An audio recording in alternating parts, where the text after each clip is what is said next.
Okay. Oh, I forgot So- something. I forgot. I get it. So everyone, welcome to the disability workshop. So Joel is typically our illustrious leader. All hail Joel. But he originally. Thank you, Craig. I did get scared this time. Maybe because after I kill one sound, I get used to it all the time. Maybe. Yeah, we have kind of gotten used to it. Oh, poor Marcus and Seckleton. No, I didn't get scared of it this time. I didn't.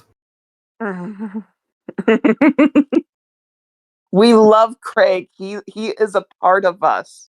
He isn't a part of us. He's a Sorry, I had to.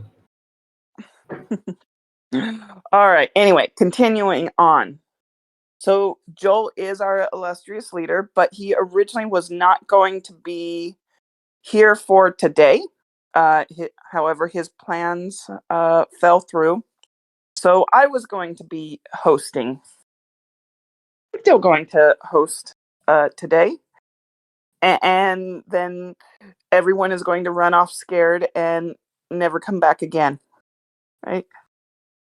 Okay. Anyway, so this is Disability Workshop, and where we discuss any form of disability in media, in our writing and such. Do be aware we can get into sensitive topics, so if you ever need to, just leave with no explanation. That's just fine. So I prepared some. That is the appropriate reaction, Marcus. Thank you. Marius, don't run. Marius, don't run. Don't rabbit. Marius, please don't run.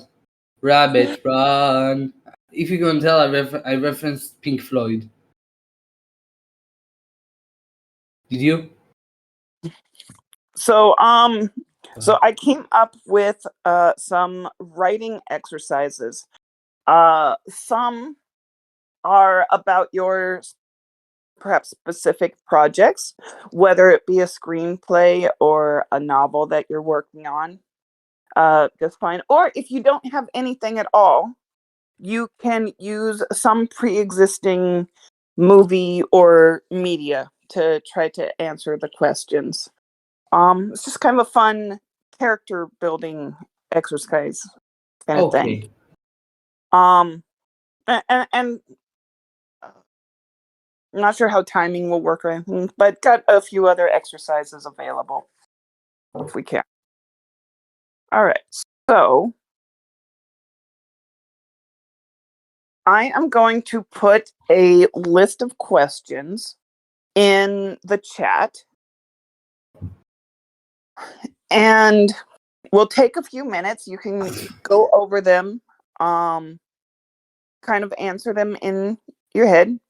And then we will go through voice chat, and everyone will get a chance to answer each of the questions. So we'll get to learn a bit more about your character, your story, your world, through that. All right. So I will post.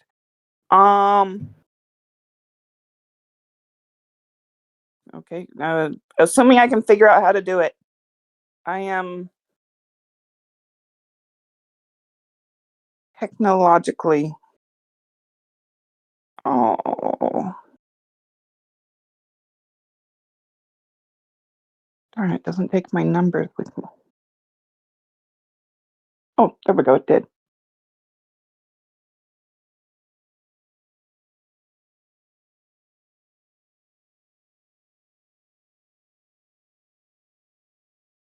All right.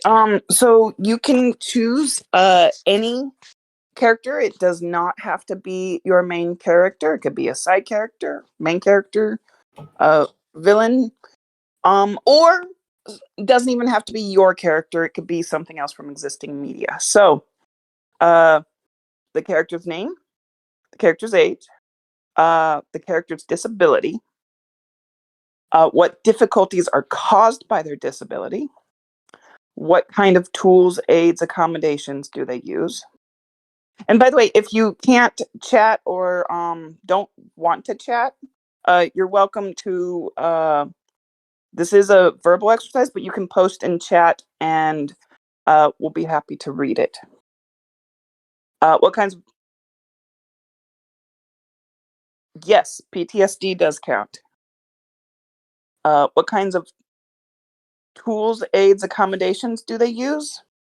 What kinds of difficulties are not caused by disability? So this would be the character flaw, their skills. While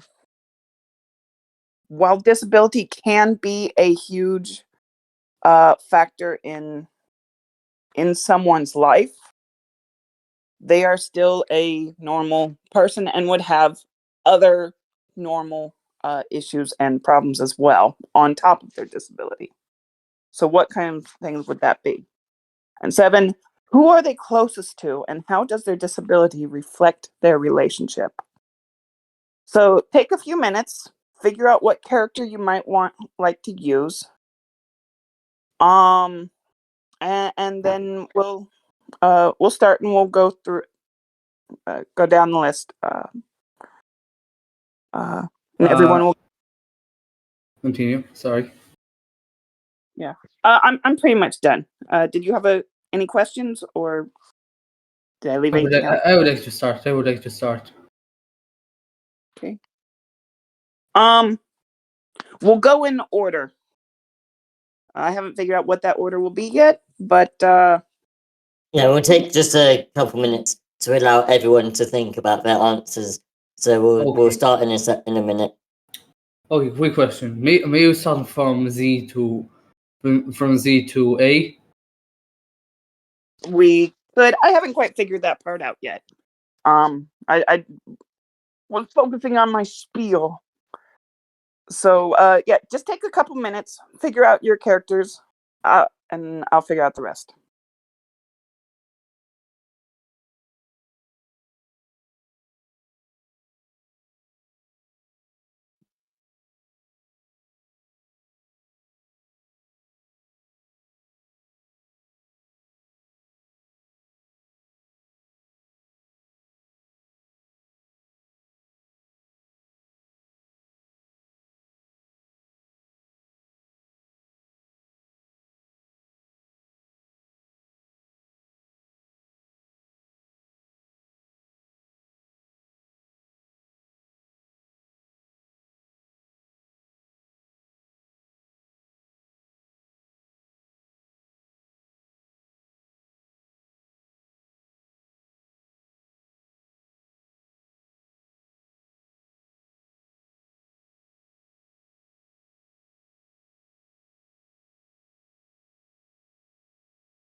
All right. Are we ready to get started, or do we want to take a few more minutes?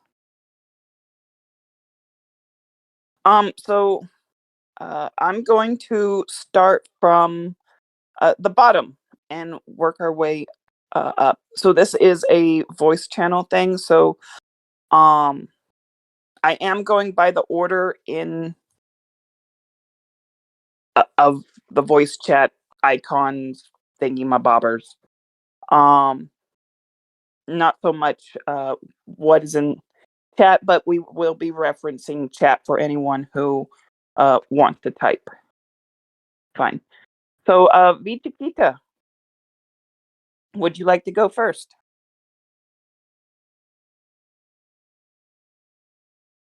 Or if you kind of finished, so okay.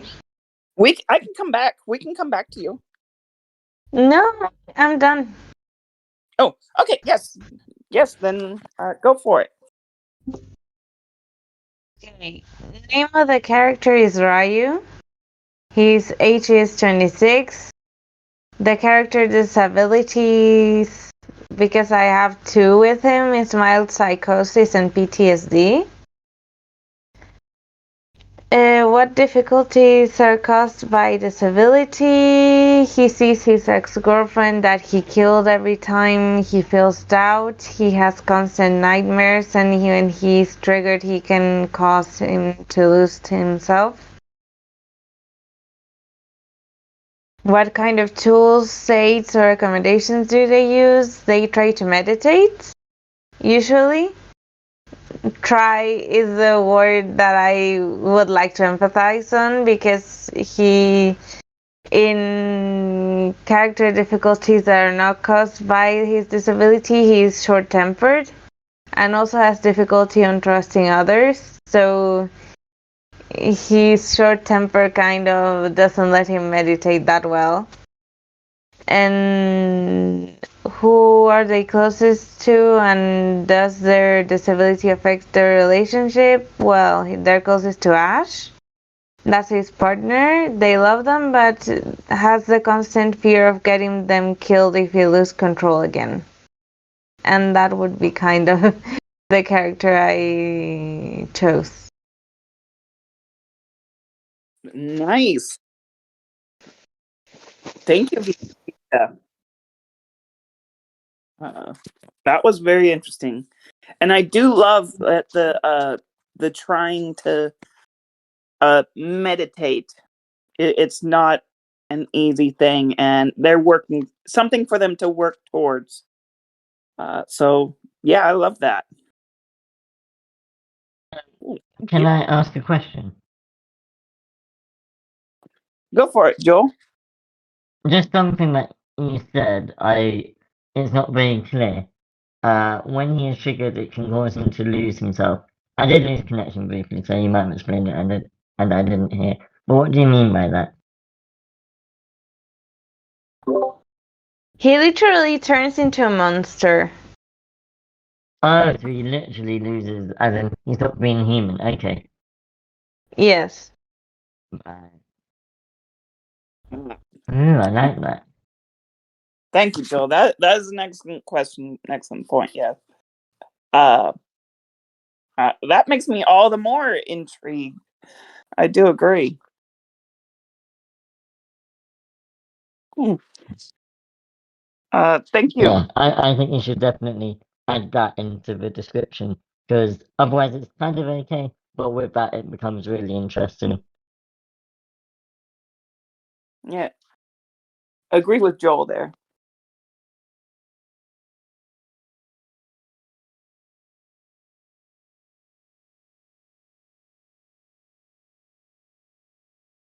Now, I'm actually that I don't know. That just gets me thinking.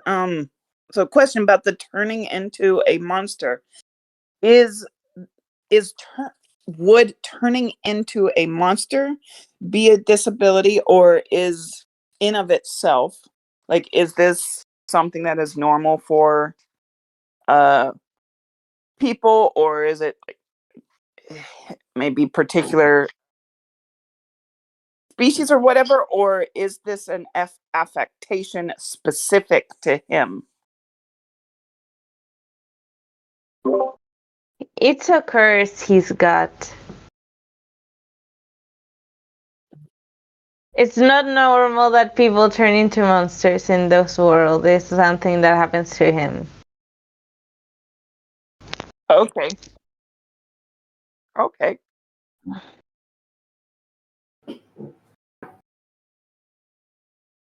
Okay, so Interesting. Any other questions for V. Chiquita? Or do you have any questions for us?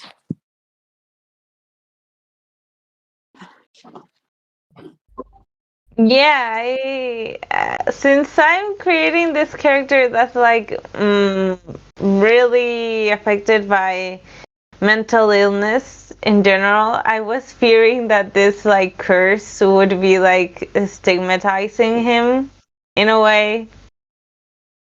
But it's useful for me narratively. The thing that I don't want to take it out, but I don't know if to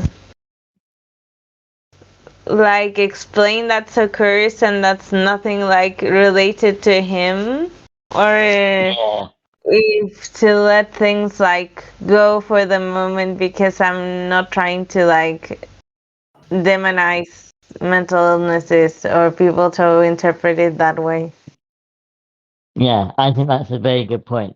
And this is something that I was thinking about asking you, and I never, even now, I've not gotten to a point where I know how to answer this question. I'm going to try anyway.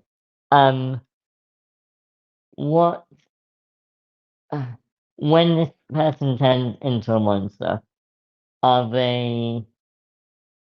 Oh, I don't know which question to ask first. I assume that they attack people. Do they kill people? And if so, how do they kill people? Is it very gory?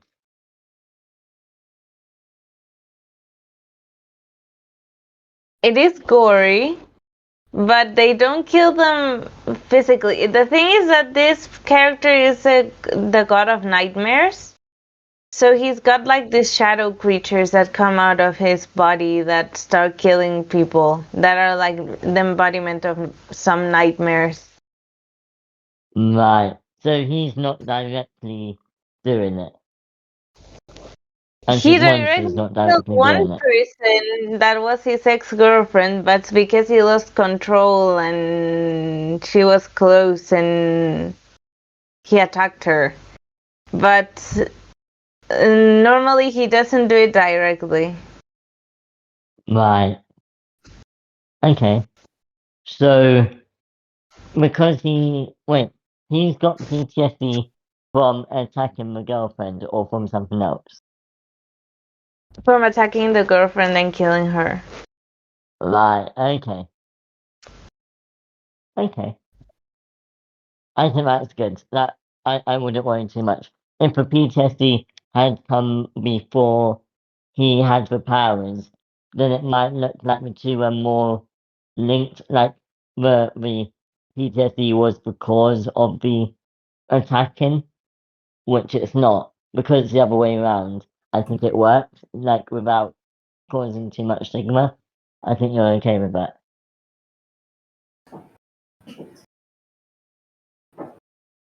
Mm.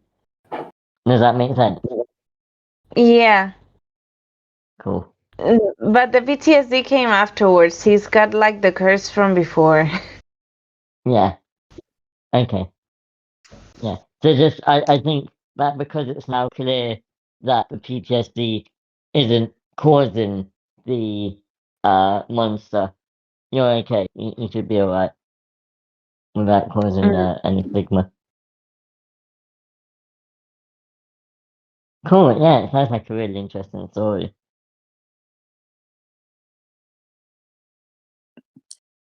Yeah, it does. I don't know. I'm definitely intrigued by it. So, cool. I hope we'll get to hear more about it. All right. Going up the list, Seckleton. Would you like to share? Character's name, Hall. His name, their name is Hall. Character's age, 15 years of age. Character's disability, autism and ADHD. What difficulties are caused by the disability? The autism of theirs causes them to speak a lot, while the ADHD and they are by the way, those Hall is very Hall is is high functioning on the autism spectrum, but that's besides the point. Hall has ADHD, and that ADHD is basically causes them to be very, very, very chaotic. What kind of tools they use? Well, they are basically the literal embodiment of a being called Phoenix. It's basically a being. It's basically some sort of being that. How should I explain this? It's basically some sort of being, a spiritual being that was discovered by the Talmud. That was discovered when the Talmud was written. That was created by God to send messages between multiple dimensions. By dimensions, they don't mean universes. I mean the first, the second, and the third dimension. Their tools is basically building machinery and building legal machinery and just helping them to navigate, and basically them being a genius. That's their only tool, and their great power over another great power, another great super strength and super speed. What kind of difficulties are not caused by the disability? They are basically just kind of, like I said, they're chaotic, and that chaos doesn't only come from the ADHD. In fact, the ADHD multiplies it. For you see, Hall is a literal embodiment of the good and evil combined. And the main color is orange, a combination of blue and yellow. To be corrected, the main color is pink, which is a combination of blue and yellow. So what I'm the main color is red. That's all. So basically, you see what I'm getting at, do you? Also, I'm not done yet. Who are they closest to, and how does it affect the disability affect the relationship? Their mother is their only parent, is their only adopted parent, and basically they are the only ones that can trust, and basically Hall can only trust him, not him, her. So yeah, that's my character. Do you guys have any questions? All right. Okay. I have a couple questions. All right, so like his tool aids accommodations, he's an inventor, right? He's an inventor. His main destiny is to be his main spiritual and physical meaning is two meanings: be an inventor and be an inventor of multiverse and dimensional traveling technology, and be God's right hand. He's basically God's right hand. Because it's good and evil combined. Continue. Sorry. Okay, I think I get that. That's what he does. But I don't think that's a tool, aid, or accommodation. That's his passion. So if he has that isn't his passion necessarily. That is basically what he's born with. That's also what he wants. That's also what he wants. So with his autism and ADHD, does that like affect the way he communicates with others? Yeah, that kind of is. Basically, when he does a class project, for example, he has the ability to jump from a thing to a thing to a thing, and basically make the whole his classmates that are working on the project go insane, because he's basically chaos, and he's basically good and evil combined, which is his character flaw. He's good and evil combined, which can be a blessing, and can also be a cursing. By cursing, I mean that he basically has a lot of chaos. He has a lot of conflict with his two sides, blue and yellow.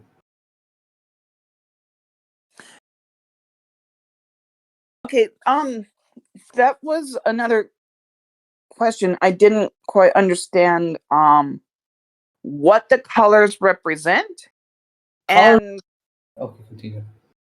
what the colors represent, and like blue and yellow make green. So I was wondering where the pink came from. Okay, so I kind of got confused in color theory. I kind of got confused in that sense. Green, that's his color, green.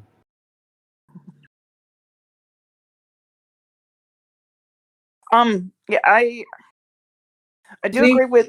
Hold on. Basically, yellow represents evil, while blue represents good.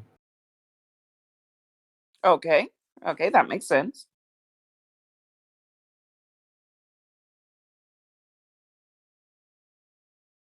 So, continue. Yeah. So as Den says, we are hearing about this and what he does, but that doesn't really tell us what he wants, like why he wants to build this interdimensional thing.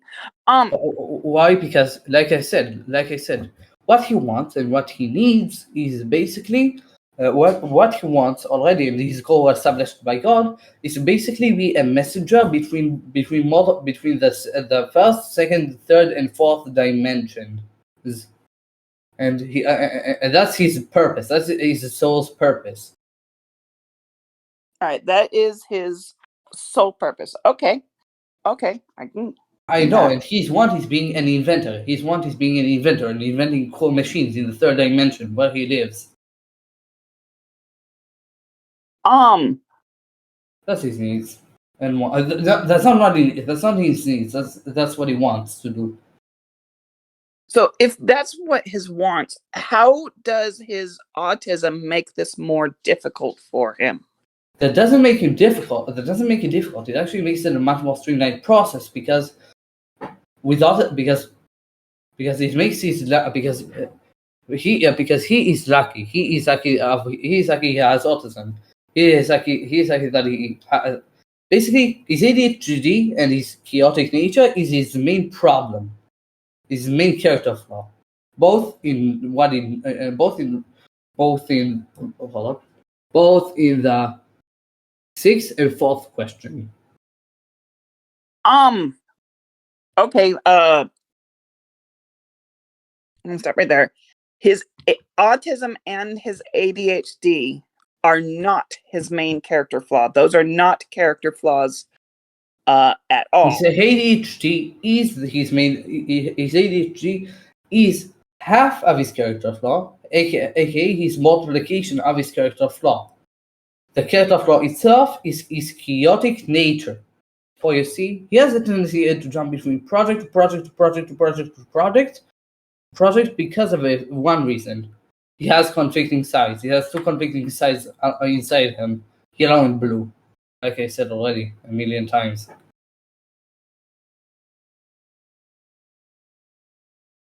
Okay. So hang on, Secretary. Okay. All right. So a ADHD very much can be considered a disability and such. A disability in of itself cannot be a character flaw. It is. I know. I'm not talking about the ADHD. Isn't necessarily a character flaw. It's basically his main weakness. He multiplies his main weakness, which is chaos. See, okay, now chaos can have a major effect, but if he can't control his own chaos, that is not a character flaw, but that is something for him to work towards, or to find a way to incorporate in his life, so it's not so Yeah, devastating. basically, he can't control his chaos. He can't. He physically, mentally can't. And that is just fine. That's just fine, as that he can't control it. But that is not character flaw. His character flaw would be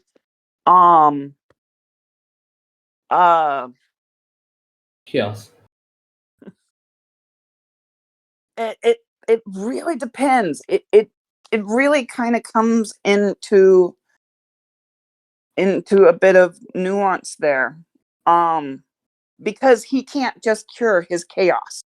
I know. He get rid of it. He has to be able to live with his chaos. It will forever be a part of him.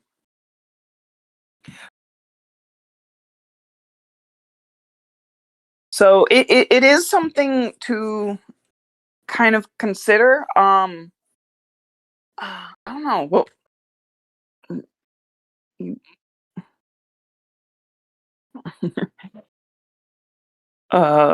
being scatterbrained and ambitious are contradicting traits. They can be. They can create a flaw. Yeah. So Marcus says he's scatterbrained and ambitious, and those can in of themselves kind of be a little bit of a flaw, but it's not much. But they can lead to bigger flaws. Like extreme ambitiousness is very, very bad. Or well, not necessarily bad. It is a driving force.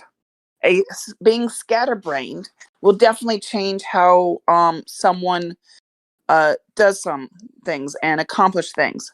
So they would have to be very, very strategic, trying to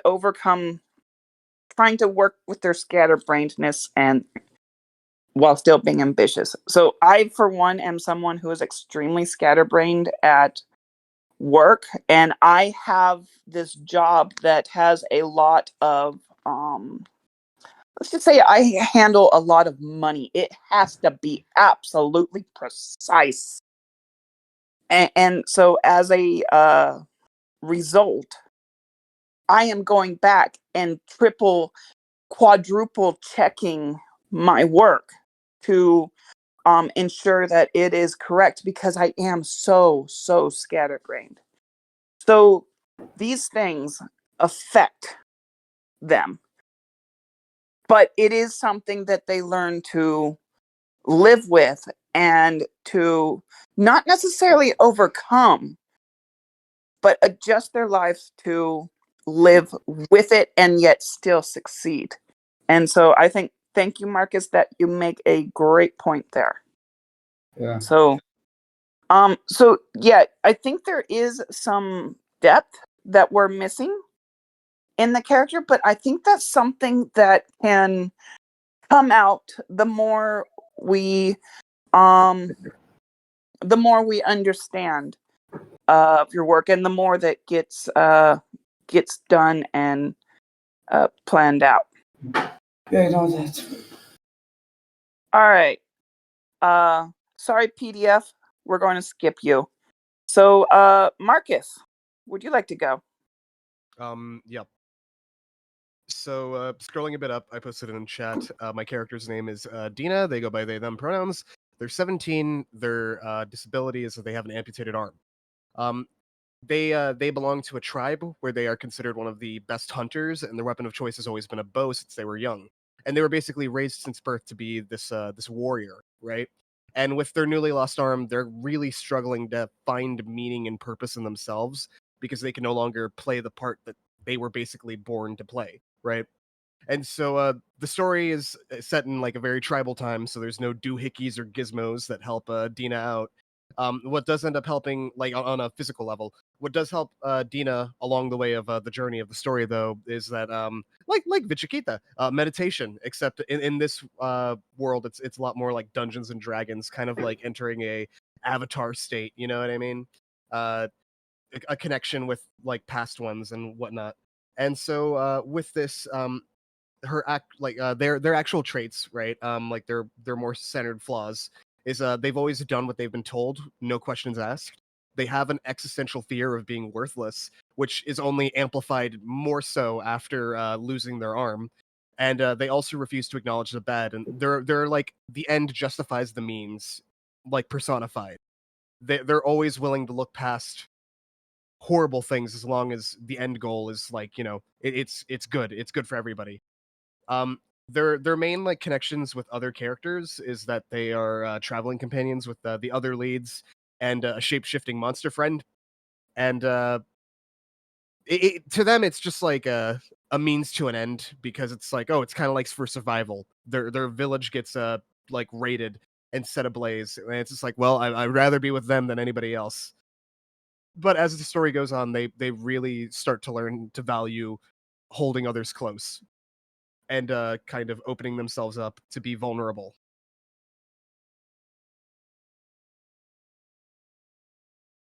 That's it. Okay. I have a couple questions. All right, so they lose their arm. They're struggling with their main purpose. All right, so set in tribal time period, they may not have doohickeys or gizmos, but they would still have something to be able to help them. So let's say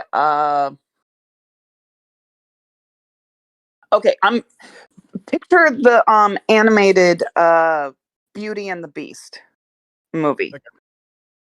Okay.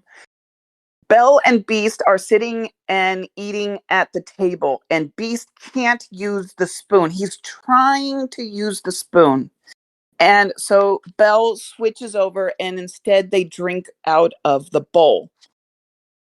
That is that would be some kind of changing kind of the life, changing the way you do things to accommodate a difficulty. And so even though they don't have doohickeys and gizmos, even in a tribal setting, they would change. They would have to change how they do certain things. Now, they may struggle finding a way to do that, but they still would create some kind of assistant thing to help them.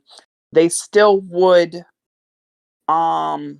maybe use tools differently. So do consider that is something that they would still do. It would be setting appropriate, but they would have to completely change, not necessarily completely change their life, but they would have to adjust their world to their new circumstance. Mm-hmm. Okay, and so so they have traveling companions, and shifting monster friend. All right, sounds good. That doesn't necessarily answer the question. This does answer, like, I guess their goals as a group, or their aims, not necessarily the group's kind of relationship with Dina's amputated arm. That didn't quite come off the way I want. That doesn't quite sound right. But does this affect, like, do they not trust them to defend them? Are they protecting them in the group? do they not rely on Dina to carry their own weight? Do they shun them? How do the members of the group view Dina in relation to the amputated arm? Right. Okay. So that wasn't. I didn't make that clear. That's on me. So basically, after they lose their arm at first, the entire tribe kind of like just. I don't want to say turns on Dina, but it's very clear that you know it's just like, oh, you should stay here. Like they're basically pushing them completely out of the picture. And this traveling group is like kind of a band of misfits almost in a way, and so they see Dina as their whole thing is that Dina has always been like viewed as you are a warrior, and they're the first real group that really sees Dina for themselves. So it's more along the lines of like they don't really even like they of course like they address like oh hey you good, but even then they allow Dina to be whoever they want to be without any like kind of like, oh well, you need to be this, you need to be that, you need to protect us, you need to do this, do what you can, and that's all that matters. That's kind of the whole group's vibe specifically towards Dina. Okay. I think that does help to clarify a little bit what I was thinking. Does anybody else have any questions or comments?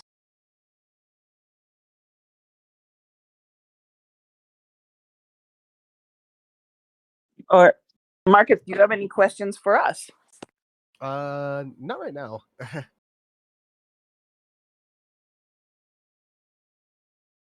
All right. So we will move on. Noah, hi.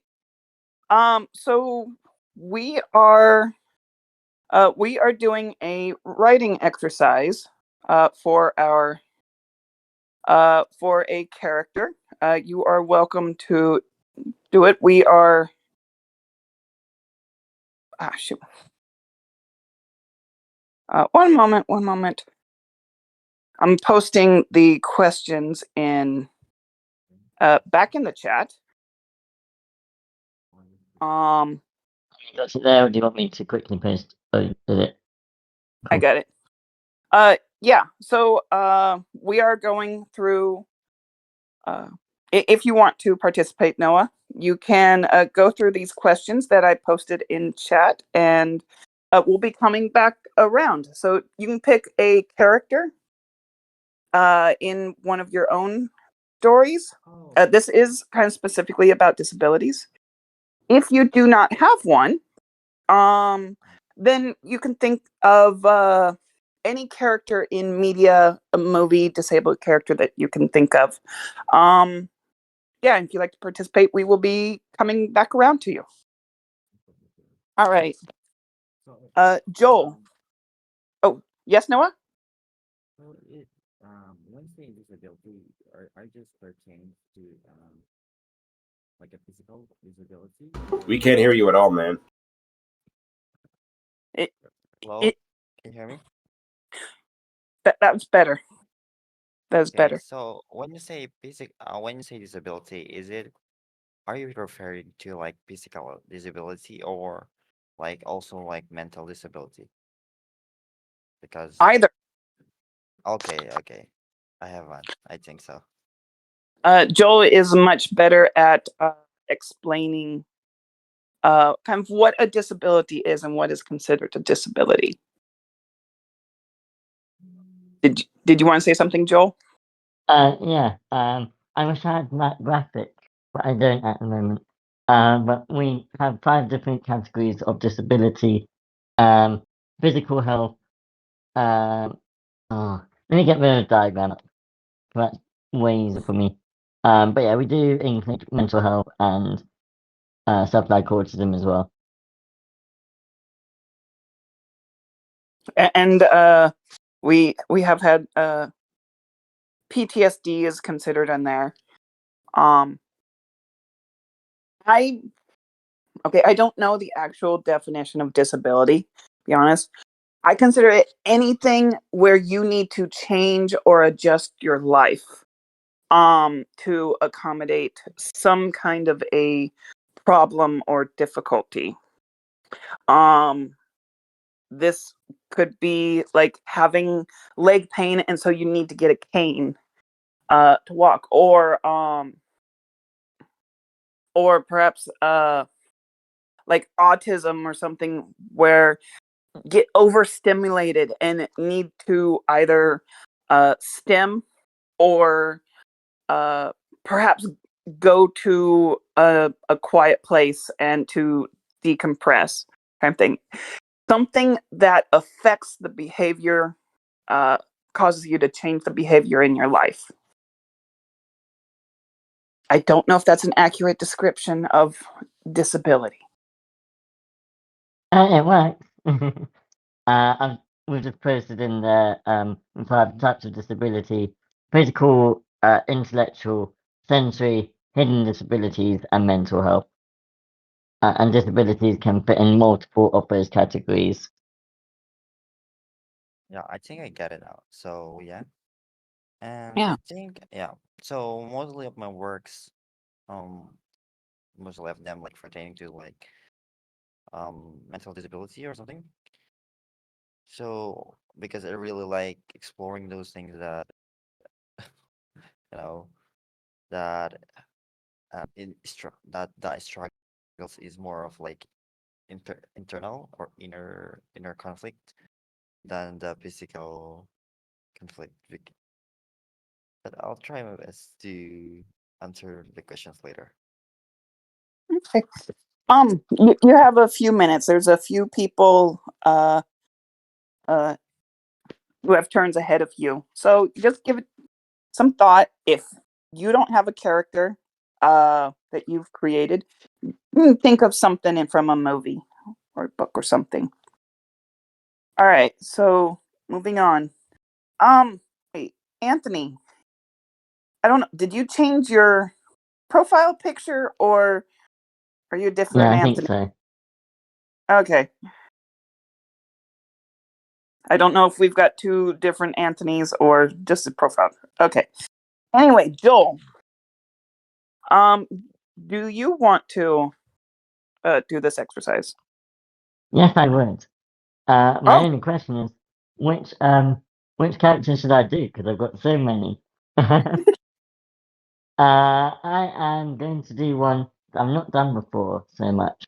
And this is Ellie, who is 16 years old, and she loses her arms in a train incident. So that's her disability. She's a double arm amputee, sort of around the shoulders, but yeah, above the elbow somewhere. So that means she has to relearn a lot of activities, you know, really simple stuff like brushing your teeth. She now has to figure out a different way to do it, getting dressed and all of these sorts of things.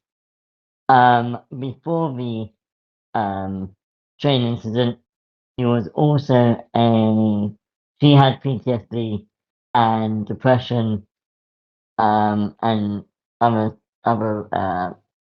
what are they called, mental health conditions. So yeah, she has quite a few disabilities, and so quite a few difficulties that she has to live with and manage. What tools aid accommodations do they use? So by chance, kind of the um, there's like this intelligence agency that is kind of like the CIA, but they deal with extraterrestrial threats. And then like this really sci-fi, sort of Men in Black sort of organization, I guess.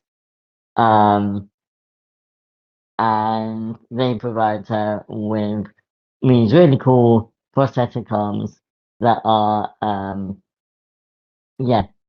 really advanced, and she uses them, but they take a long time for her to get used to because though they are really high tech, they're not her arms. She doesn't have she has no sense of touch and she has no,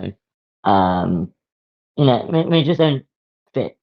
Not that they don't physically fit, but it's like they're not her arms, kind of, I guess. They're not seamless between each other, if that makes any sense.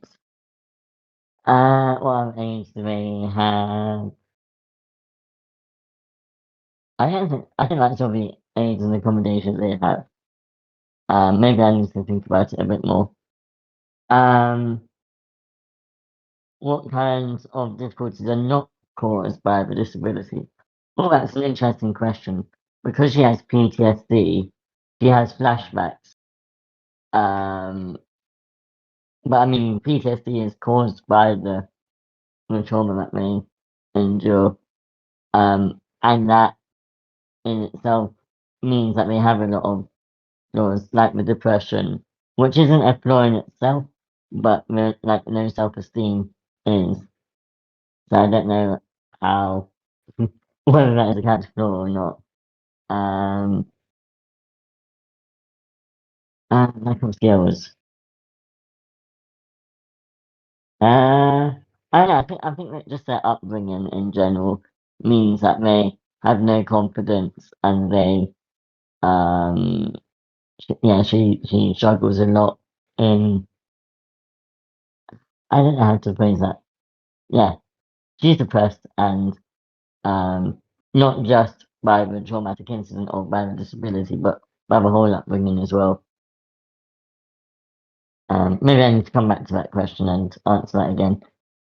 Who are they closest to, and how does their disability affect their friendship? Okay, so I feel like I should split the disabilities into. So we've got the PTSD, and then we've also got the amputee part of the disabilities. So they are close. She's closest to Violet, who is involved in the same train incident. And they are best friends before and after.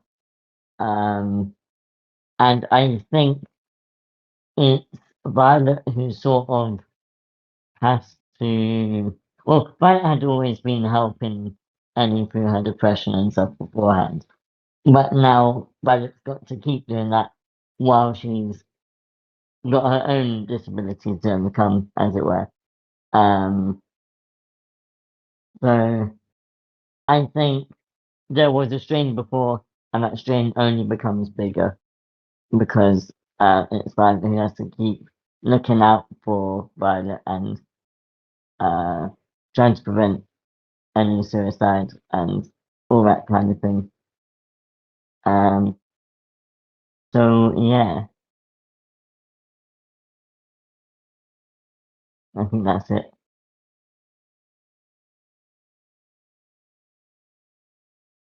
Okay. Does that all make sense?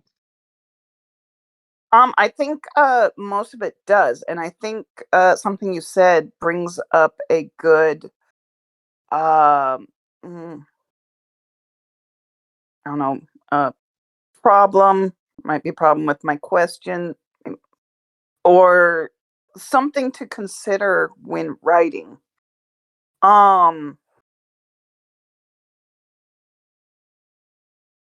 When someone's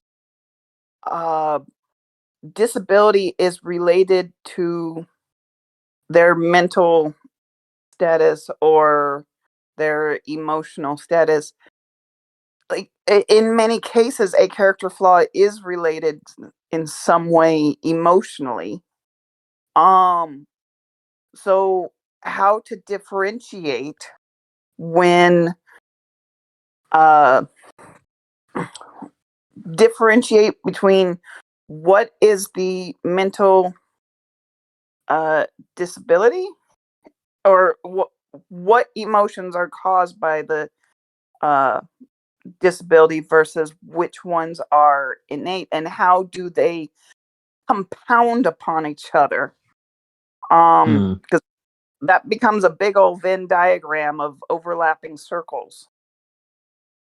Yeah. And that honestly, that makes such an interesting topic to explore.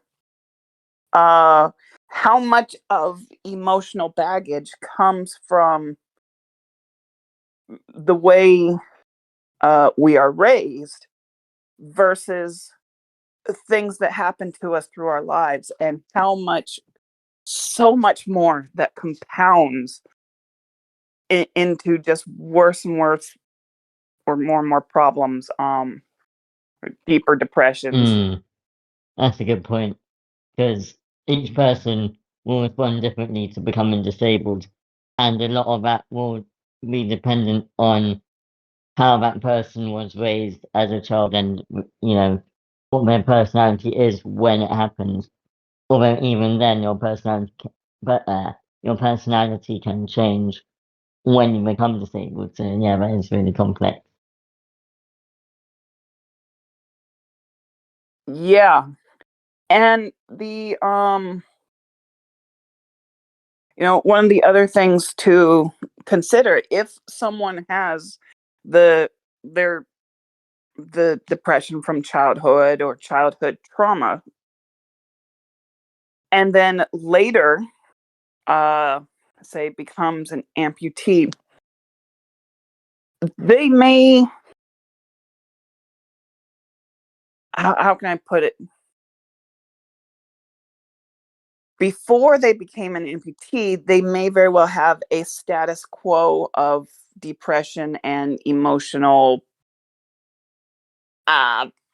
wherewithal, or and then comes disability, and it may take time. It will take time before they come to accept their disability, and I don't know, the depression can affect them throughout their lives. That's not, oh, this is so complicated, because as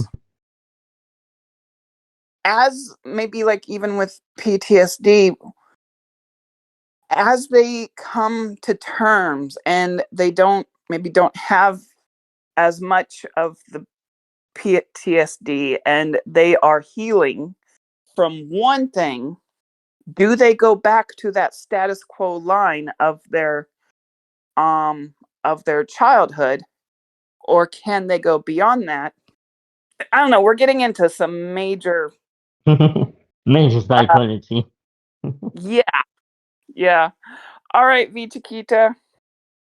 Thank you very much. We'll see you next week. I think that these are kind of all things that should be considered.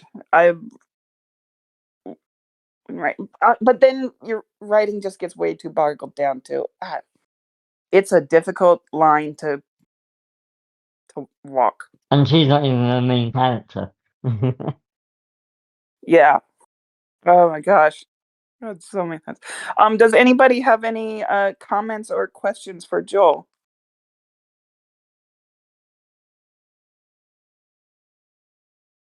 Or Joel, do you have any comments or questions for us? I don't think so. All right. Thank you. All right, Dan. Would you like to go? Yeah, you wrote yours. Okay, there we go. Would you like to read it? Sure. Give me a moment here. All right, my character is Jermaine Aldrich. I know it's a character that I've never brought here before. Wow, she's 27. Her main disability is PTSD, although she also, to a lesser extent, had her arm blasted off. What difficulties? Well, most of her difficulties come from the PTSD side of things and the trauma of moving on from that event, which I don't even know if you should be allowed to move on or if, well, you know what, not literally allowed, but I don't think it would be a problem if you never move on from something so horrifying. It wasn't just her arm. Everything fell apart in her life after that moment. She lost her unborn child. Her fiancé, he just up and left her. Of course, we learned later that he left because he figures, oh my God, I have so much power and people are gunning for me. So I should have no close ties with anyone. But that's a different story. Every time she goes to sleep, she just hears the screams and sees the fiery explosions. What are her difficulties not caused? Well, she has trouble keeping good relationships with people, since she's afraid that, like with most people, that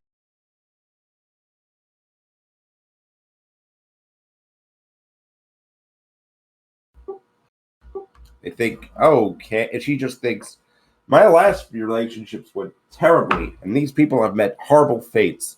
You don't want it to have anything to do with me. Look at me, I'm broken. She's also just, a lot of the times, miserable. Kind of just going through the motions of life. I didn't write that down. Who are they closest with?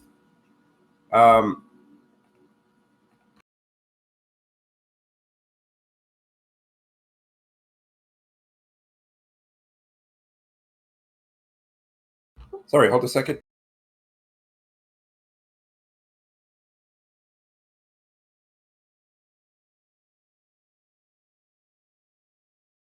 You're going in and out a lot, Dan. I think he had some sort of difficulty. I think he said, hold on a second. Yeah.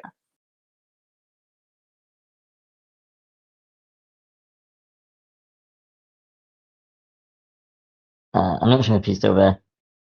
Oh. Okay. Oh, what happened? Dan, what happened? Where's an activity? I don't think he meant to do that.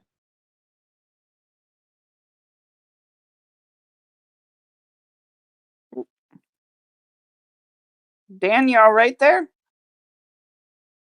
Better now?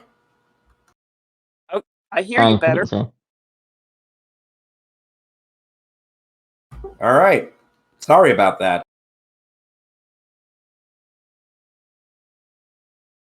Anyway, where did you leave off in case I cut out too soon? You were cutting out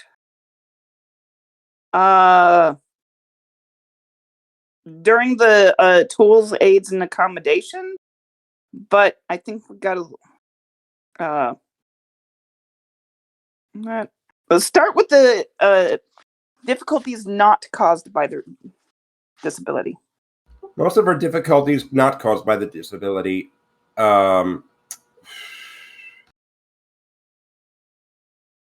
Most of the disabilities not caused by it come from the fact that she is just really bad at getting close to people. And this is mostly, well, I guess this might in part be due to the disability in a sense, but she just isn't good with getting close. She's afraid that bad things will happen to her and those she loves.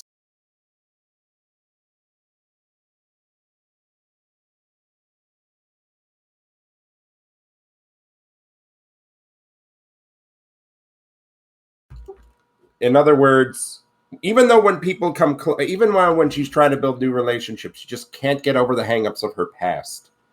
Many times she'll just, even unintendedly, say like the name of an ex-lover while with somebody else, and that causes a lot of problems.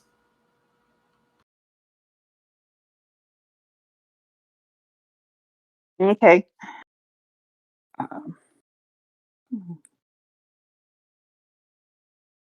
I think it ends up becoming kind of a problem just with Joel. You know, something like PTSD affects so many different things. It's hard to differentiate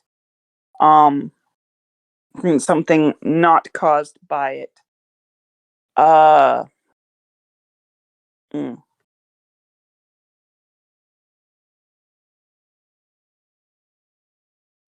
Okay, the last question.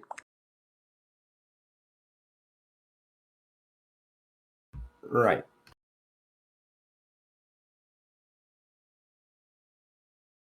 Right then, where was I? I lost my place. Well, she tends to be standoffish because she's really afraid of getting close to anyone because of this struggle that she had. So she's very much not willing to build friends. She doesn't have a lot of friends. In fact, she's kind of afraid of a lot of people because she never knows if somebody is in on, say, in on the government's attack on her.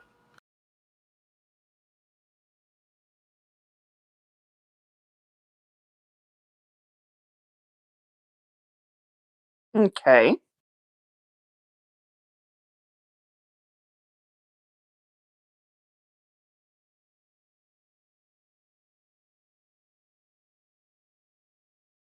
So Jermaine stand up. She's standoffish, although she will, over the course of the story, get closer to the people in the in the crew that she starts to fly with. But she still will always loner type.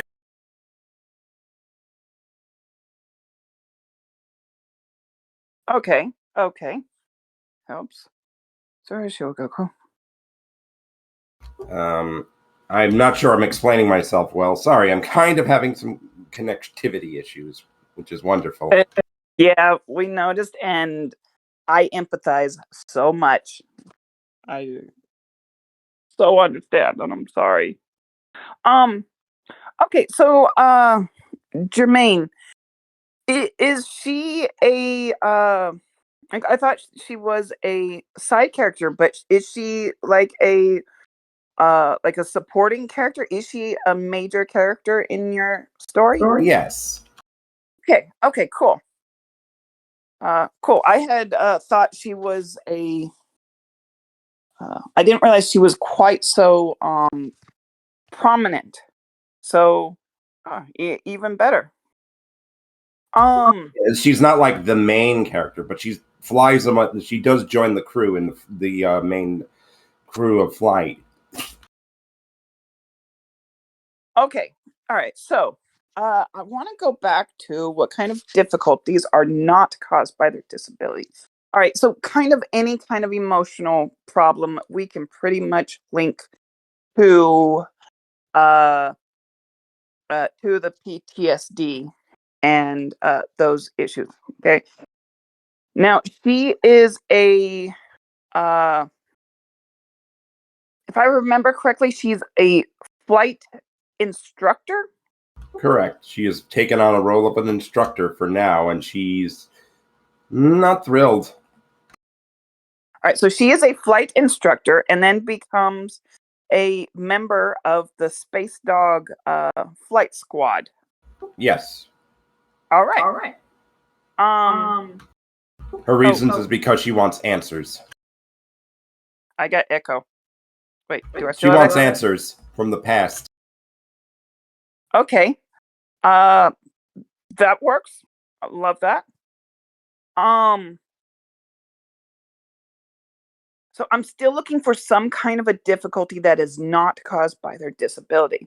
So even if she is a flight instructor, are there skills that she doesn't have or things that she needs to learn to become a better member of the team? Like if this is a flight squad, and I imagine that they would need to be a close, tight squad, rely on teamwork and such. Are there skills that she needs to learn or that she struggles with learning that are not related to her emotional state?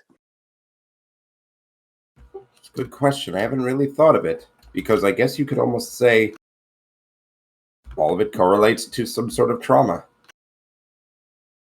So for example, she could be an absolute awesome pilot. She is a flight instructor.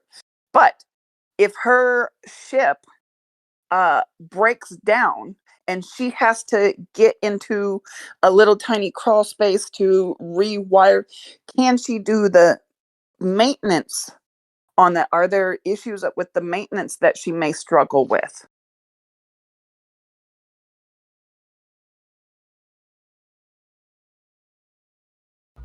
She might. Yeah, she's good at flying, but not repairing. I don't know. I really haven't thought about her her flaws outside of this.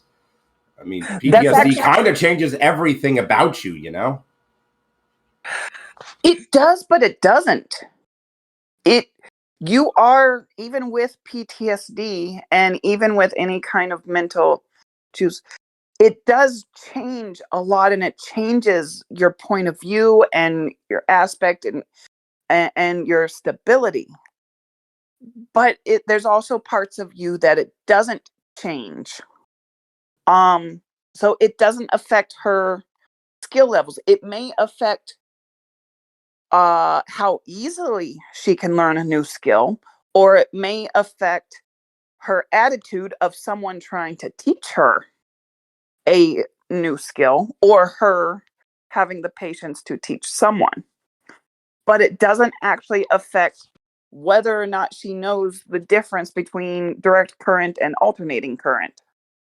It doesn't affect whether or not she knows how to properly wire this particular I don't know electrical stuff. This little gizmo doohickey magic shard-a-bob. There are things that are innate in the person that a disability is not quite going to affect. It does that make sense? Yeah, no, I understand. So, yeah, Noah, we'll be coming back around. We still have Anthony, and then we'll be coming to you. Right, so that is kind of what this exercise is, to think about. What is a person is not defined by their disability. It is a major part of their life. It could be a major part of their identity, depending on the individual. But if you got 20 people with the exact same disability into one room, you would not get the exact same person. They would all be completely different and unique. They may have shared experiences, but there are certain things about them that would be completely different. And that is just something that I want to think about. All right, I will think about that. All right. Any other questions or comments for Dan?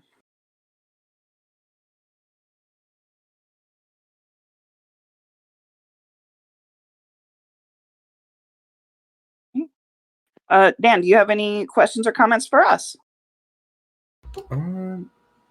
No, I guess I understand exactly what's going on. I know I keep bringing up this character as though I don't have enough disabled characters.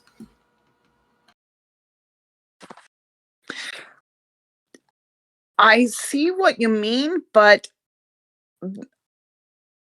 I kind of disagree, and that you're trying to make this one character as perfect as you can make them, and to do them right.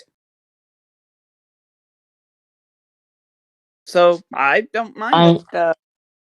Oh, go ahead, Joel. I was just going to say, I think it's good that you are writing a disabled character, and it's not a bad thing to only be writing one disabled character in any one story. I don't mean like throw 50 disabled characters into one story. I mean have enough in all stories. Exactly. You want to spread them out more evenly. That's good. Rather than just one story about disability, you've got, or hopefully we'll have multiple stories with disability. That's better than all the disabilities being in one story.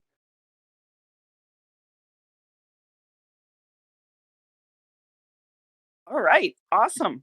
Thank you Thank very you all. much.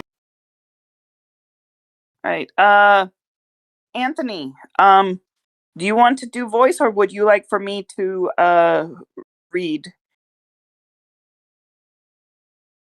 I'm not sure if you've actually spoken to us today. Oh, he's typing. Oh. Wait, did I? Okay, so he says I can read. Wait, you have 2 posts. Do you want me to read the second one or the first one? Are they different characters or the same character? I'm not sure.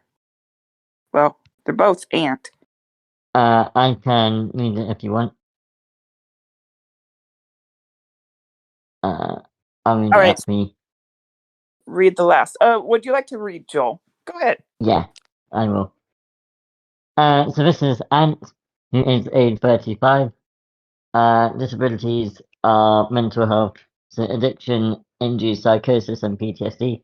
Has ADHD and autism, and mobility issues linked to neuropathy in both in lower limbs.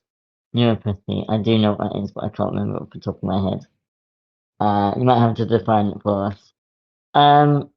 Issues moving around, constantly trying to leave Earth to discover the hidden truths. That's for what question's that one? I can't see what question 4 is. Oh, what difficulties are caused by the disability? For question 5, what kind of tools, aids, accommodations do they use? They use a walking stick. Question 6. He's anti-establishment, socially doesn't like to conform, is very non-submissive, and plays cat and mouse in regard to the powers of others. He's a dreamer. Think psychological thriller on Amazon Prime, The Devil's Hour, with an awareness this is happening and a yearning to harness an understanding of how to utilize. 7. All relationships are affected. Lone ranger type, struggles with communication, non-verbal communication, and some verbal communication. There are also issues with mental health and ADHD. Has a belief in indigo, crystal children. He has almost what I would consider to have a crusader complex. He wars with externals and external factors for the greater good, fulfilling prophecy and saint-like.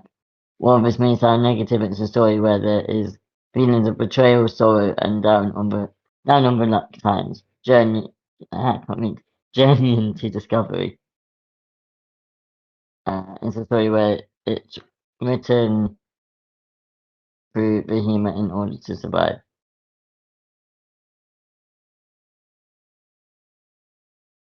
All right. Thank you, Anthony.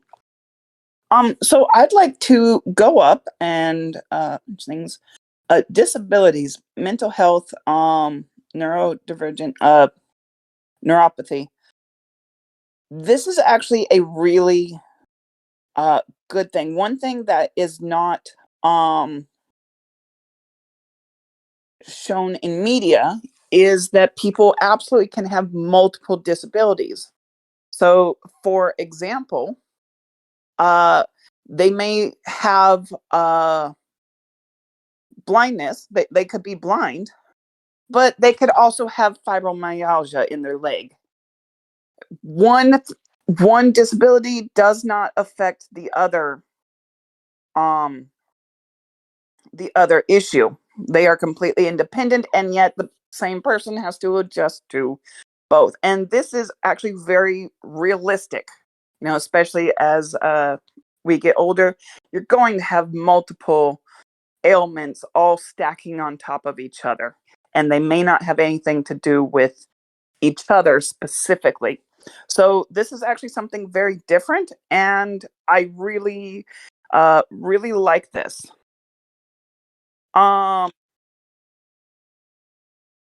So something that I think needs to be expanded on are the issues with moving around, their difficulties regarding their disabilities, as well as there's tools, aids, and accommodations.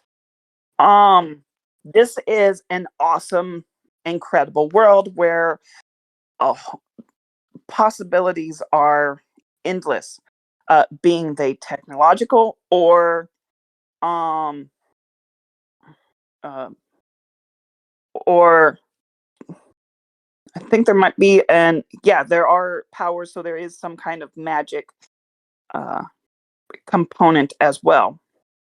So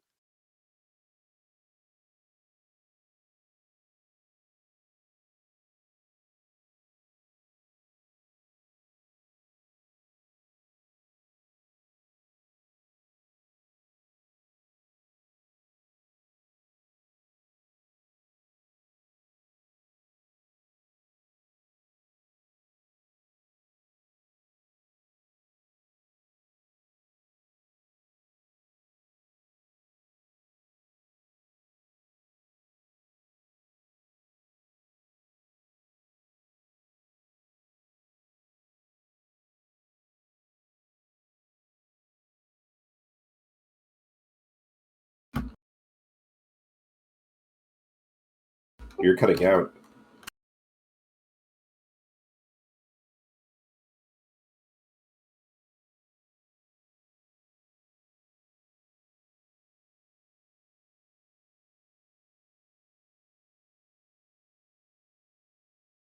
okay, okay.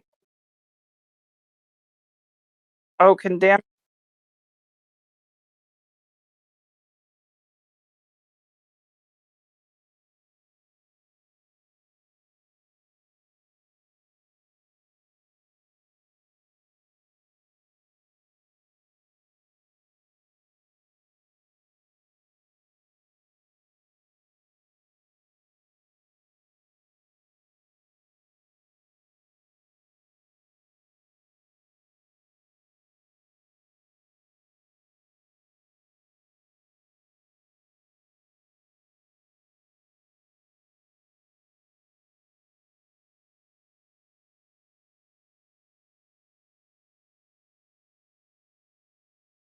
Okay, okay. Um,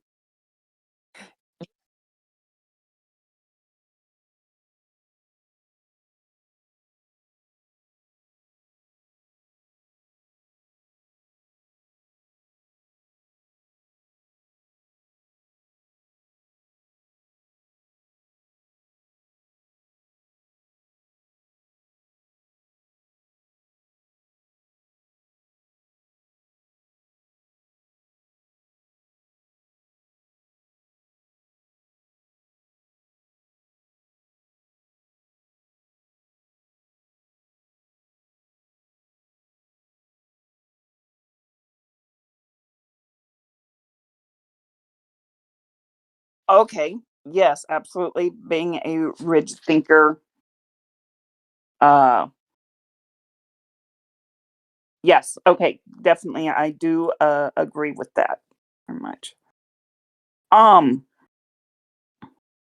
However, I think that you know, mental issues aside, the mobility issues that are linked to the neuropathy in lower limbs.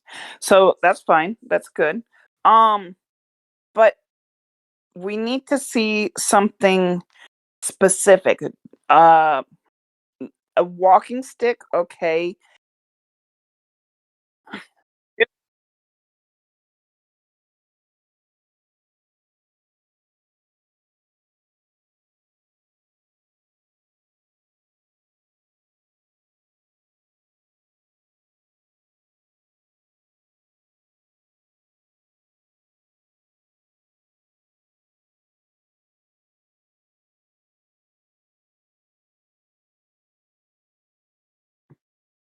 Okay, yeah. So they would need more than a walking stick. I myself use a cane, and my issues are not even close to what theirs are. Theirs are much more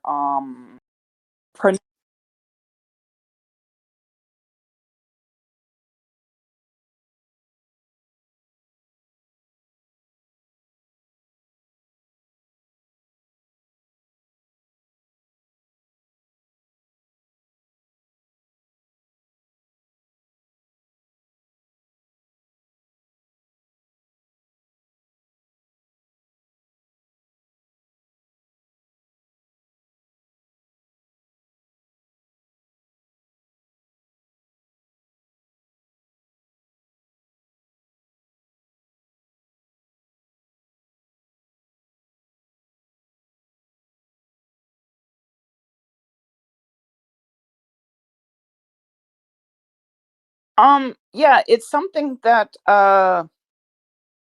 we'd like to see. Adding in the crutches, or mentioning the crutches, the walking stick, and I assume that it may change day by day or even hour by hour. Um, and yeah, so that is a great thing to include. Now, you built this awesome, incredible world with great science um and mystic stuff. Can we get some fantastical uh mobility aids? How about I don't know, I'm just like spitballing, crutches that turn into rocket power things to go upstairs. Um you know, you have an awesome, incredible world. What kind of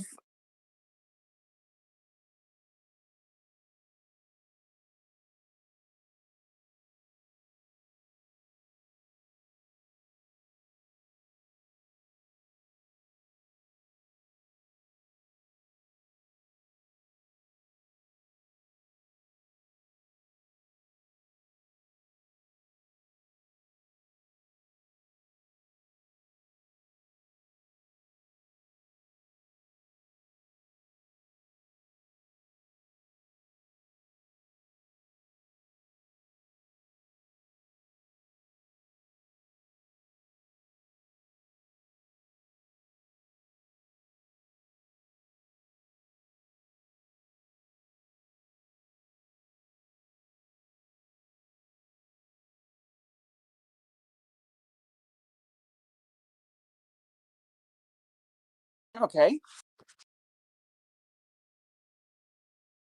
Okay. Yeah. So, like, if there's a way to be able to implement, you know, something something a bit more, I don't know, awesome. I hate to say. Um, I mean, dreams dreams can be absolutely outlandish and uh wild. So use your world, and what kind of things would they create to help? Um, and with this world, you can do something pretty amazing and awesome. They will have something more than a walking stick. Otherwise, that would be the most badass, most awesome walking stick ever.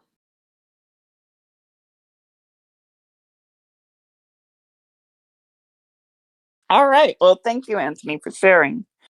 Any other comments or questions for Anthony?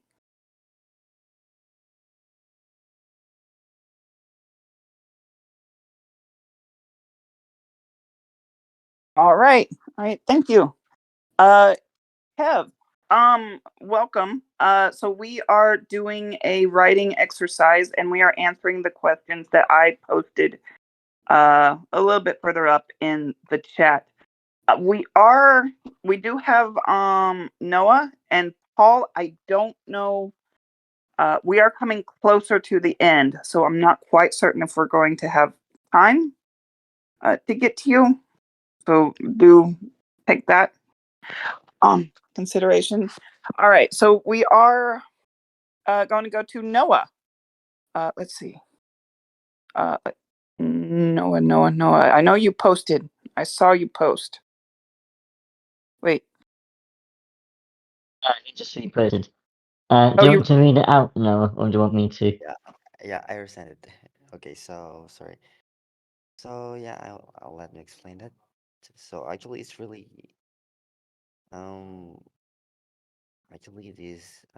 it's really complicated one. So this No, one, you're really quiet. I can't really hear you. yeah, actually this one is like Abby. Abby is this is uh in this story there are like two twins. So one of them is Abby, and both of the twins have like superpowers. And when you can see here, and when the episode or when the show was started, they s- they started as 25 years old, and as you can see, his disability is autism. Like he's really intelligent, he has superpowers, but he is lacking in social and emotional, and sometimes like it's really it really has difficult in interacting with other people, and yes, he has some problems. Yeah, he has some problems in social interaction, and the only one that he is comfortable in talking to or in sharing is like his best friend, who is Boris, and who will be deceased after an episode. And like yeah, he has sensitive sensory. He really don't like noise. He hate something like that. So one of the thing that he used like an aid for me is that writing, because he really likes writing. He's a screenwriter. Actually, I also make him like a screenwriter, and he really likes routines. He really likes doing things in an excessive way. Like when he do this thing, he really wants to do it more, and he only depend on people that he is comfortable to. So like the difficult, what kind of difficulties that are not caused by their disability. So because I describe him as like an empathetic, sensitive, emotional, it means he is easily overwhelmed to negative feedbacks. Like he's thinking like a kid, and he really when he do something wrong, sometimes like it's like is and is the end of his world, and I think is one of the difficulties that he will face in the entire show. And yeah, so there are three people that I listed there that would be, I think, would be more close to him. First is twin brother, but oh, um in the star show they will have a conflict, but in the beginning of the show, like they're really close, and there are also two people. That's first his best friend, and the latter show, um, he will be involved to the love interest, which is Fiona. And actually, they all have what I like with this show is that they have they all have like difficulties or in their behavior, and I really like to explore it, and I really like it. That's all. Okay. Okay. Uh, all right. I'm going to try to go through.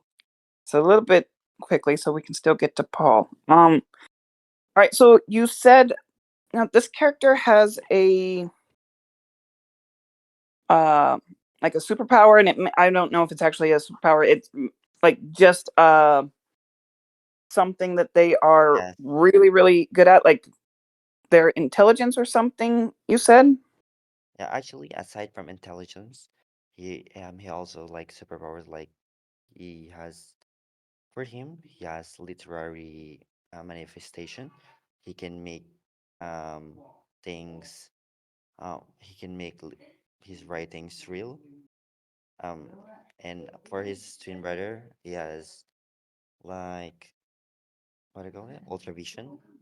He his brothers Zach can see through. He can see everywhere except moving things like that. And also also the other cast too.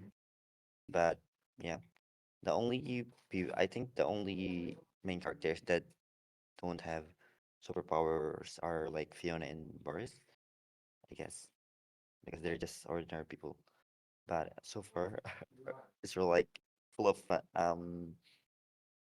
like it's really a low fantasy that it really made it like full of mystery, powers, and yeah, like fun and more complex patterns.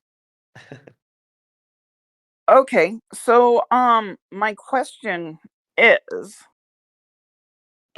are their superpowers related to their autism, or are they two completely separate things? Oh yeah, actually, it's really good question because they have that superpower actually. Actually, it really affects on how they use their superpowers. So, for example, Zach is his twin brother. Zach has like more on like an anger issue, and sometimes when he's really angry, he he overuses superpowers to hurt other people instead of helping others because actually he's a member of like a society or like a incorporation who helps people, but sometimes he's really angry at it. So and Abby's side, sometimes his condition or like his disability also affects him on the way he thinks, on the way he interact with people, and because he has control of his powers, he has the one. Sometimes it really affects also on how on the outcome of the of his superpowers, and that's actually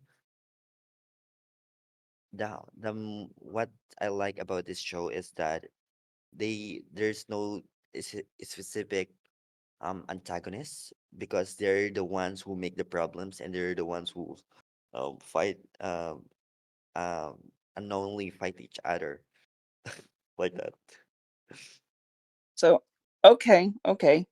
Um, I'm trying to get a clear sense of the character and their abilities. You have a an extensive world with a lot of connectivity to it in between the characters, and it can be a little bit hard Yeah, for me to grasp. actually, yeah, it's really Um, complex. right. So, the difficulties that are not caused by their disability, the easily overwhelmed and prone to depression, those are very much connected to autism. So Oh yeah. consider and think of things that are not connected to the autism, and the same goes with any kind of superpowers that um the autism may very well it may dictate how they use the powers or how they perceive the powers, but it doesn't come from the autism. And the same thing with uh, the difficulties that are not caused by the autism. Yes. Actually, there's sometimes that I've also included, like, for example, Abby is like a nearsighted, unlike his twin brother. That's why he's like always wearing glasses, so sometimes it really affects him. And also, Abby is weaker. Is weaker than his brother. So what we can say is like Zach is more like physically fit, and sometimes Zach use his physical and and combining his like controlling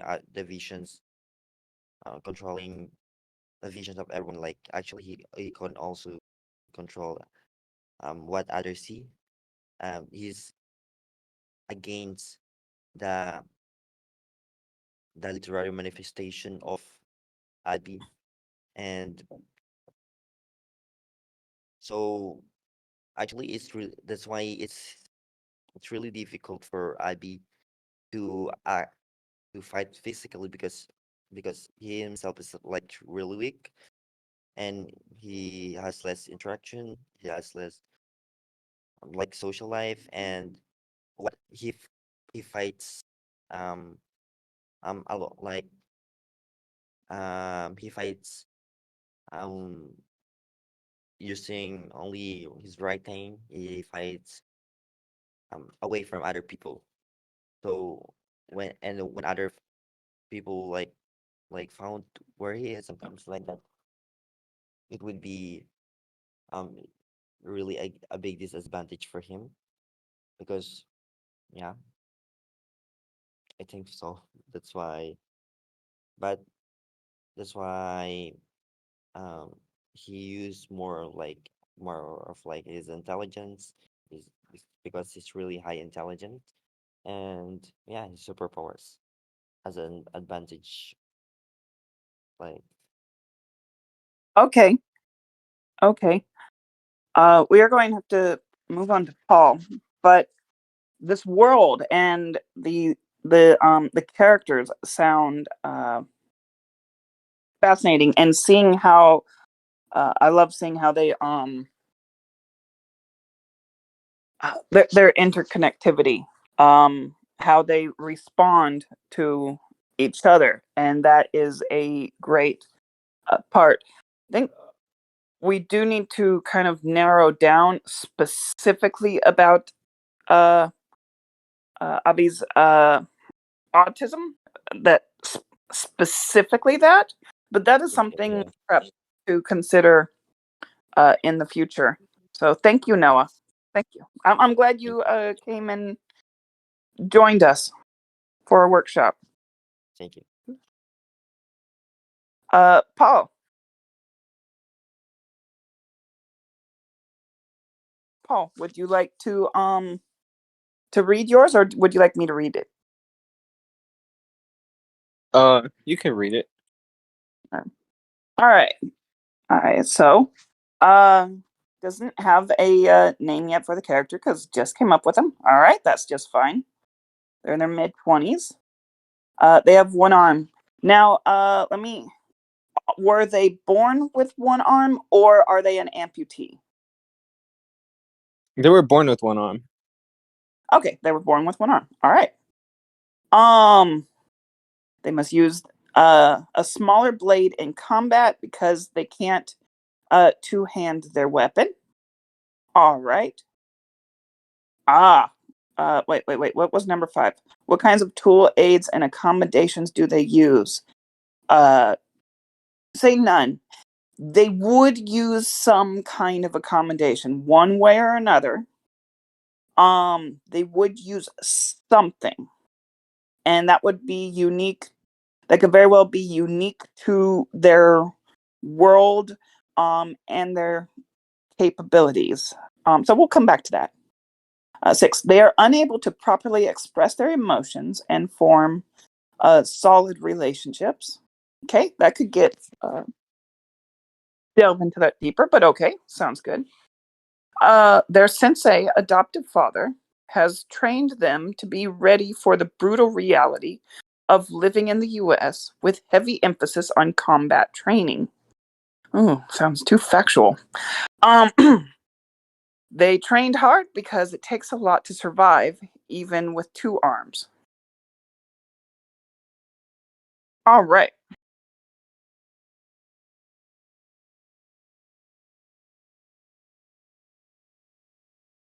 Okay, so question to clarify on the they have 1 arm that they and they were born this way. All right, sounds good. Their other arm, is it a stump? Is it what's the word, malformed? Is is there like nothing there and it ends at the shoulder? What specifically does their arm look like? I just imagine a normal arm, like I don't know, like a full, you know. Right, the normal arm. But you said Yeah. they only have use of the 1 arm. So the other arm, what Oh, you're talking specifically? about the other arm. Yes, the other arm. Like Yeah, is it's it? kind of like um I imagined it like either cut at the or not cut at the elbow, but like kind of like it ends at the elbow or it ends at the shoulder. I'm still trying to decide on that. Okay. Okay. Um that in itself can change a whole lot of things. So you look at people uh with limb differences who have a stump, they still very much use that stump as a limb to be able to hold things. Let's say, for example, taking a bottle cap off of steak sauce. That is something you often need 2 hands or 2 arms to be able to do. You can put it underneath your armpit and twist the lid. There are things that still need 2 arms, and yet they have adjusted their way of doing things. Someone without a who maybe with no stump, perhaps it uh ends at the shoulder. They might use their knees, like put the bottle between their knees and then twist. So how uh their disabled arm actually looks, or how much of it exists, will dictate kind of how they may do things. And they are going to be doing things in different different ways. Now they use a smaller blade. Would they use like, I'm assuming this is some kind of a knife in combat? Maybe a knife versus a sword, since you mentioned a 2-handed weapon. Here in America we have guns, not knives. So that'd be the difference between a handgun and a big old rifle. All right, so forget what they're called, but they're smaller swords. Yeah, I don't know enough about stuff because you have the daggers and oh, there's so much uh, there's so much variety to look into. But would a knife be, or a smaller sword be the best weapon? So, for example, what about something that if they have a stump, something that they can attach to their stump, like I don't know, like a spur, or I've seen stuff like that I've seen it, but I don't know what any of it's called. But something they can strap, or if there is if they can use any part of their arm in any way, they will use it. And like a warrior will turn that weakness. For example, you don't want someone coming up on that side. You want to be able to defend yourself from even your weakest side. So they would still find a way to I assume weaponize their limb difference. As I am considering this is all like these are warriors, these are well trained, like they do everything with combat in mind. So use that and you can create something really awesome and cool. I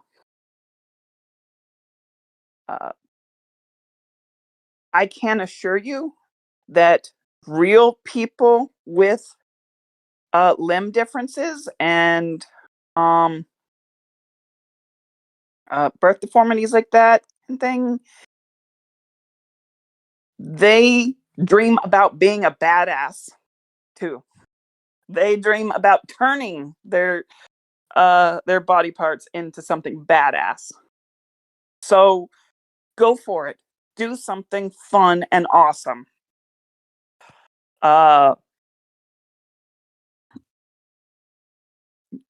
So sorry, Paul, I've just been talking. Do you have anything you want to add or say?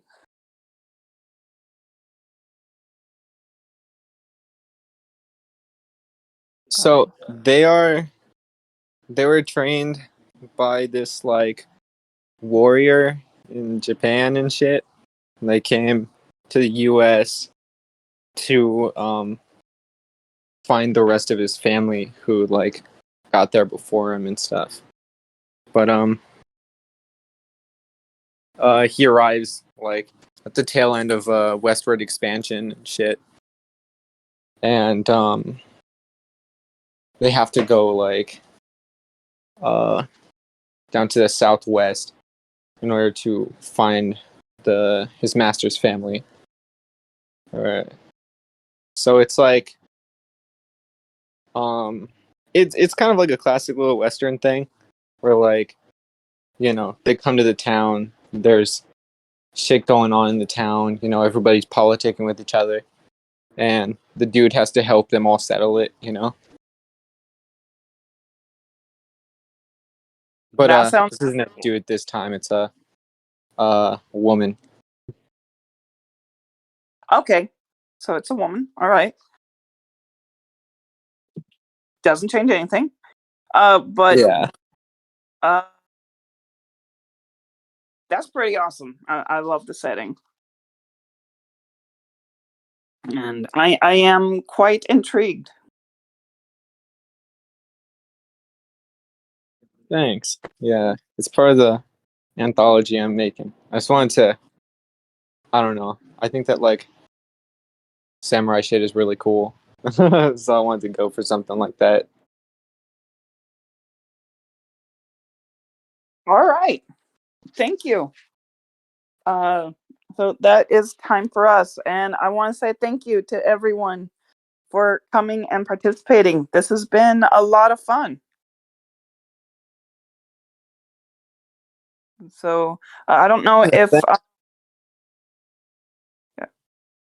I think Fantasy Workshop is starting a fantasy writers group. Whatever. Anyway, well, thank you very much, and hope to see you guys next week. Thank you. Thank you so much for that. All right, bye everyone. See ya. Yeah, I do appreciate the recommendation of them having sort of like a prosthetic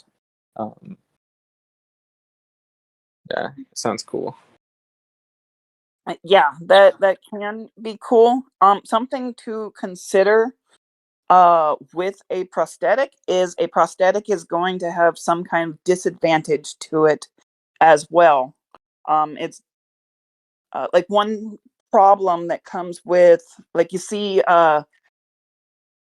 like in shows that their prosthetic is this awesome cannon, I don't know, laser cannon blaster thing, and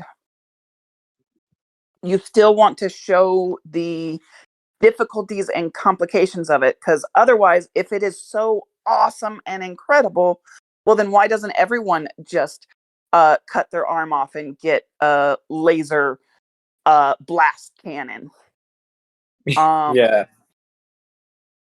So with a prosthetic, you would still want to show some kind of difficulties, like maintenance. But you can still make something pretty awesome. Yeah. You still have fun with it.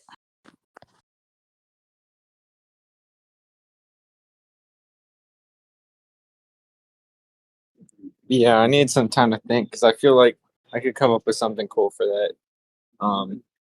But yeah, I was thinking like, you know, I like superpowers that have like kind of buffs or not buffs, like what's it called? Like nerfs, I guess. They come with their own downsides. So I think having that like tool, could affect them in some way. Yes, exactly.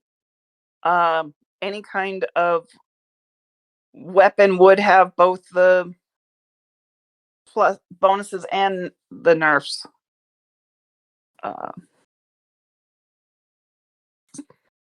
Definitely something to consider. All right, I'm going to head out.